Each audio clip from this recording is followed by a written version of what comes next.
Hello বন্ধুরা, তোমরা সকলে কেমন আছো?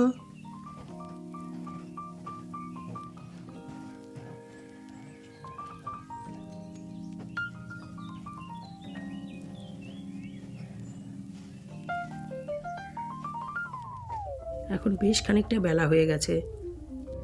সকালের সমস্ত কাজকর্ম কমপ্লিট করে জল খাবারের পাট চুকিয়ে আমি এখন এই নিচের ঘরগুলো পরিষ্কার করছি।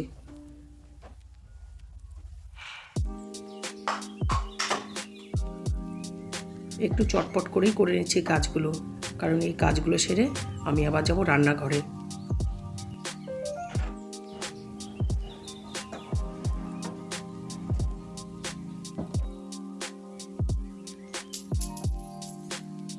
এখানে বরের জামা কাপড় ভাঁজ করতে করতে যখন ওর প্যান্টটা ভাঁজ করছিলাম তখন টুক করে একটা কয়েন পড়ে গেল। আমি উঠিয়ে রাখলাম। এরকম বলো তো কার কার ভাল লাগে যখন টুক করে এত বড় একটা নোট প্যান্টের পকেট থেকে পড়ে যায়? আমার তো ব্যাপারটা ভীষণ ভাল লাগবে, কিন্তু দুঃখের বিষয় বড় নোট কখনো পড়ে না। যখন পড়ে এরকম 1 টাকা 2 টাকাই পড়ে।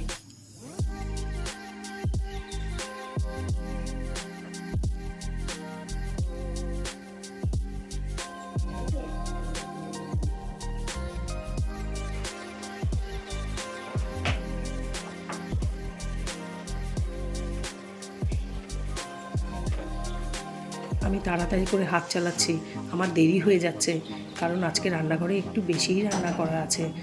মেয়ে জামাইকে বলেছি দুপুরে খেতে আসতে, ওরা খেতে আসবে। তাছাড়া জামাই বিকেলে ডিউটিও চলে যাবে।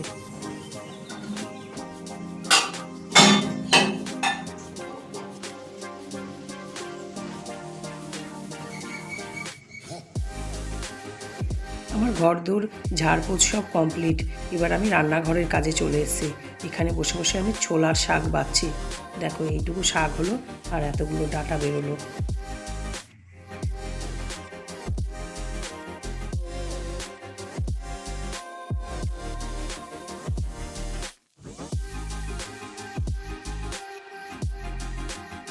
এইটুকু শাক কড়াইয়ের মধ্যে দিলে একদম একটুখানি হয়ে যাবে, তাই ভাবছি এই শাকের সাথে একটু বেগুন মিশিয়ে দেব।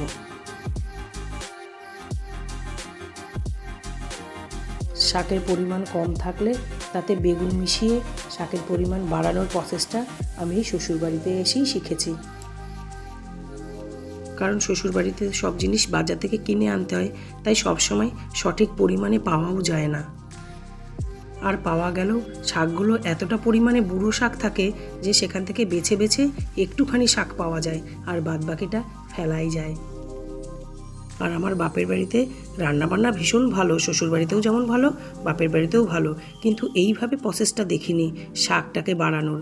কারণ আমার বাপের বাড়ি তো গ্রামে, ওখানে প্রচুর শাক সবজি, তাছাড়া আমার বাপের বাড়িতে সব রকম চাষবাসই হয়। আর আমার শ্বশুরবাড়ির এখানকার বাজারে সব কিছু পাওয়া যায়, তবু ওই বাজার থেকে কিনতে গেলে হয় না, শাকগুলো একটুখানি বুড়ো হয়ে গেছে, একটু পেকে গেছে, ওই যা হয় আর কি। ঠিক আছে, সব কিছুই ম্যানেজ করে চলতে হয়। আর ম্যানেজ করে গুছিয়ে নিজের বাজেটের মধ্যে সংসার চালানোটাই তো সুগৃহিণীর কাজ, বলো।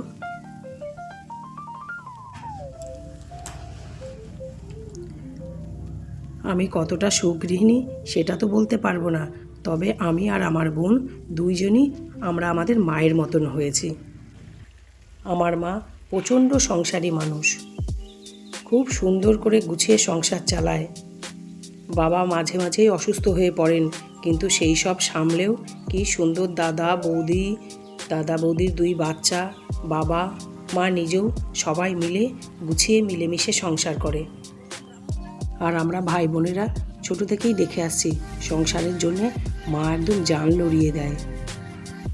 আর আমরা 2 বোন সেই মায়েরই সন্তান, তাই একটু তো গুণ আমাদের মধ্যে থাকবেই। তাই চেষ্টা করি মায়ের মতন করে না পারলেও একটু গুছিয়ে সংসার করতে। আমি মা বাবার কাছে বেশি দিন থাকতে পারিনি, কারণ আমার খুব ছোটোবেলায় বিয়ে হয়ে গেছিলো। তাতে কি হয়েছে, বেশি দিন মায়ের কাছে থাকতে পারিনি। আমি তো মায়েরই সন্তান, তাই সবাই বলে আমার মধ্যে নাকি আমার মায়ের গুণ অনেক কিছু আছে। বিশেষ করে আমার মেয়ে বলে, মা তুমি যখন রেগে যাও না, একদম দিদিমণির মতো রেগে যাও। আমি দেখেছি দিদিমণি এরকমভাবে রেগে যায়। তবে একটা জিনিস না বললেই নয়, এই বাড়িতে আমার শাশুড়ি মা তিনিও ভীষণ সংসারী মানুষ ছিলেন। আমি নিজে চোখে দেখেছি তিনি চাকরি করতেন, তারপরও তার জীবনযাত্রা ছিল একদম সিম্পল, একদম সাধারণ আটপৌরেভাবে শাড়ি পরে তার জীবনযাত্রা ছিল। ভীষণ ভীষণ গুণী মানুষ এবং ভীষণ সংসারী মানুষ ছিলেন। আজ সেই মানুষটা অসুস্থ হয়ে বহু বছর ধরে বিছানায় পড়ে আছে, কিন্তু একসময় আমি দেখেছি কতটা গুণী, কতটা সংসারী এবং কতটা ভালো মানুষ ছিলেন। সব মায়েরাই বোধহয় এরকমই হয়।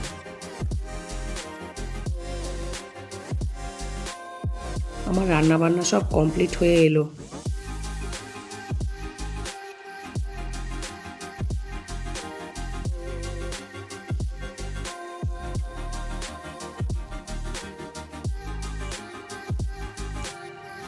বেগুন ভাজাটা হয়ে গেলেই কয়েকটা পিঠে করব, পিঠে করলেই ব্যাস আমার রান্না কমপ্লিট।